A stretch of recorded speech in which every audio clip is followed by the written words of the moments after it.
সীমান্ত দিয়ে ভারত থেকে পুশিনের ঘটনা থামছেই না।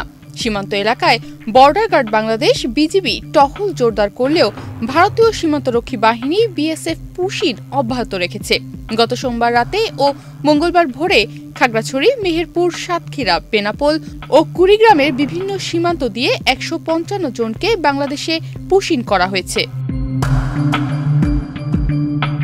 এর মধ্যে খাগড়াছড়ির পানছড়ির লোগাং সীমান্ত দিয়ে ১৪ জনকে পুশিন করেছে ভারতীয় বাহিনী বিএসএফ।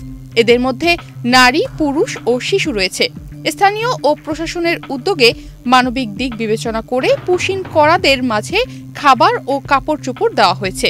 মাটিরাঙ্গা ও পানছড়ি উপজেলা নির্বাহী কর্মকর্তা মঞ্জুরুল আলম ও ফারহানা নাসরিন পুশিন হওয়ার বিষয়টি নিশ্চিত করেছেন।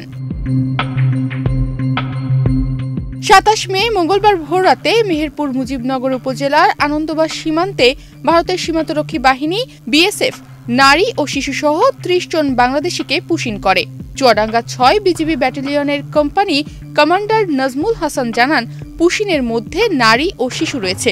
দীর্ঘদিন ধরে তারা ভারতে অবৈধভাবে অবস্থান করছিলেন।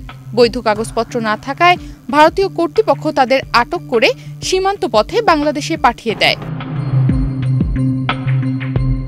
১৮ দিন পর আবারও সাতক্ষীরা সদর উপজেলার কুশখালী সীমান্ত দিয়ে ২৩ বাংলাভাষী নাগরিককে পুশিন করেছে বিএসএফ। ২৭ মে মঙ্গলবার ভোরে তাদেরকে পুশিন করা হয়। ২৩ জনের মধ্যে ৭ জন ছিলেন নারী ও ৭ পুরুষ এবং ৯ জন শিশু ছিল।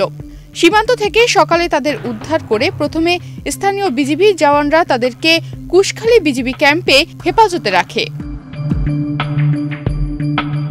কুড়িগ্রাম উপজেলার রৌমারী, নাগেশ্বরী ও ভুরুঙ্গামারীর ৩টি সীমান্ত দিয়ে ৫২ জনকে পুশিন করার ঘটনা ঘটেছে। রৌমারী সীমান্তে ১৪ জন ভারতীয় নাগরিক, নাগেশ্বরী ও ভুরুঙ্গামারীতে ২৪ জন ও রৌমারীর বড়াইবাড়ি সীমান্তে ১৪ জন রয়েছে। এ পুশিনের ঘটনায় ওই ৩ সীমান্তে সকাল থেকেই উত্তেজনা বিরাজ করছে। বর্তমানে ওই নাগরিকরা শূন্য রেখায় অবস্থান করছেন বলে স্থানীয় সূত্রে জানা গেছে। ভোর ৪টার দিকে রৌমারীর বড়াইবাড়ি সীমান্তে ১০৬৭ সীমানা পিলারের কাছে নোম্যান্স ল্যান্ডে এ ঘটনা ঘটে। এই ঘটনাকে কেন্দ্র করে সীমান্তে কয়েক রাউন্ড গোলাগুলি হয়েছে বলে জানান স্থানীয়রা। বর্তমানে পুশিন ঠেকাতে এলাকাবাসীর সহায়তায় বড়াইবাড়ি বিজিবি ক্যাম্পের সদস্যরা কঠোর অবস্থানে রয়েছে বলেও জানা গেছে।